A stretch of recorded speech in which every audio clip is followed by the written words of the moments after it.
पिता की मेहनत का फल।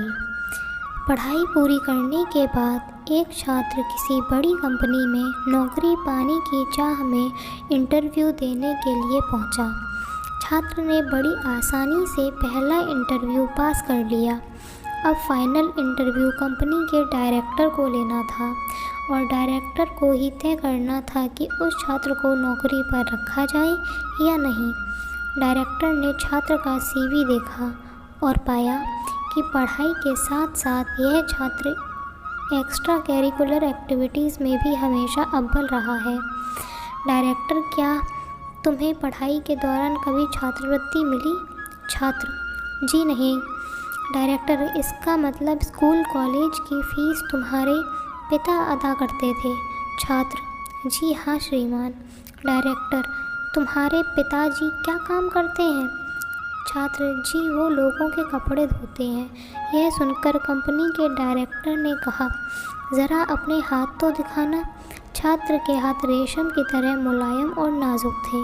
डायरेक्टर, क्या तुमने कभी कपड़े धोने में अपने पिताजी की मदद की? छात्र, जी नहीं। मेरे पिताजी हमेशा यही चाहते थे कि मैं पढ़ाई करूं और ज़्यादा से ज़्यादा किताबें पढूं। हाँ, एक बात और, मेरे पिताजी बहुत ही ज़्यादा तेज़ी से कपड़े धोया करते हैं। डायरेक्टर और छात्र के बीच इस तरह बातें होती रहीं। इसी बीच डायरेक्टर ने कहा कि आज तुम अपने घर जाना और अपने पिताजी के हाथ धोना, फिर कल सुबह मुझसे आकर मिलना।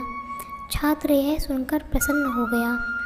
उसे लगा कि अब नौकरी मिलना तो पक्का है। तभी तो डायरेक्टर ने कल फिर बुलाया है। छात्र ने घर आकर खुशी खुशी अपने पिता को ये सारी बातें बताईं और अपने हाथ दिखाने को कहा। पिता को थोड़ी हैरानी हुई, लेकिन फिर भी उसने बेटे की इच्छा का मान करते हुए अपने दोनों हाथ उसके हाथों में दे दिए।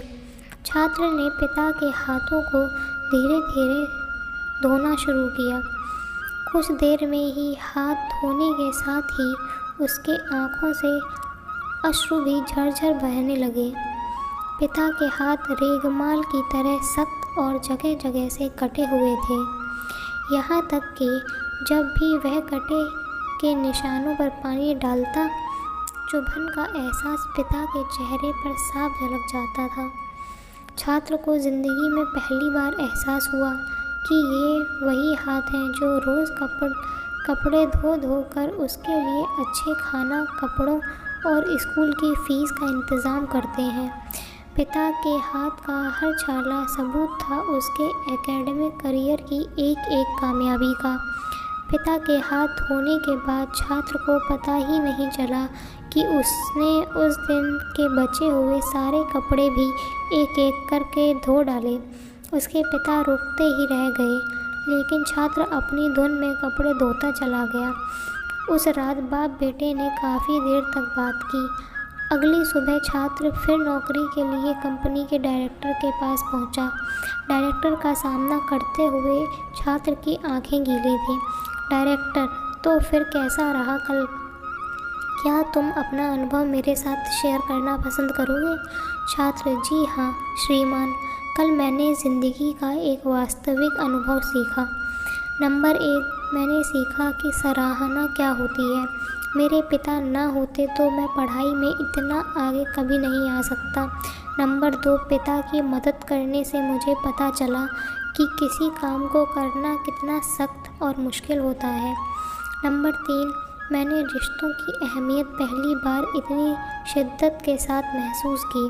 डायरेक्टर, यही सब है जो मैं अपने मैनेजर को देखना चाहता हूँ। मैं यह नौकरी केवल उसे देना चाहता हूँ जो दूसरों की कद्र करे, ऐसे व्यक्ति जो काम किए जाने के दौरान दूसरे की तकलीफ़ भी महसूस करे, ऐसा शख्स जिसने सिर्फ पैसे को ही जीवन का ध्येय ना माना हो। मुबारक हो, तुम इस नौकरी के पूरे हकदार हो।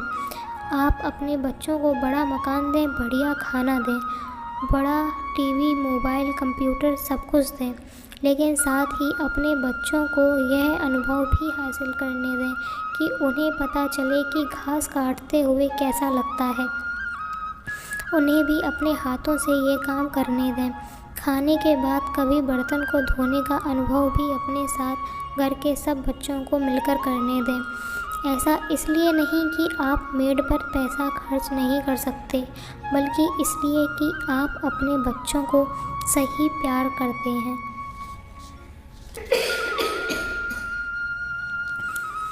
आप उन्हें समझाते हैं कि पिता कितने भी अमीर क्यों न हों, एक दिन उनके बाल सफ़ेद होने ही हैं।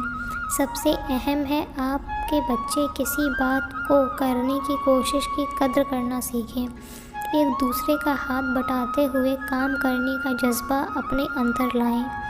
यही है सबसे बड़ी सीख। उक्त कहानी यदि पसंद आई हो तो अपने परिवार में सुनाएं और अपने बच्चों को सर्वोच्च शिक्षा प्रदान कराएं।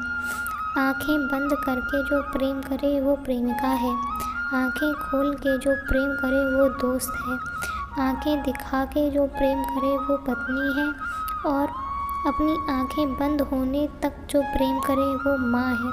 परंतु आँखों में प्रेम न जताते हुए भी जो प्रेम करे वो पिता है।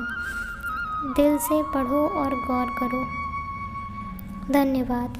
दोस्तों, ये कहानी लिखी गई है आशीष सक्सेना की। अगर आपको ये कहानी पसंद आती है तो प्लीज़ चैनल को सब्सक्राइब करें, बेल आइकन को प्रेस करें और कहानी को शेयर करें। धन्यवाद।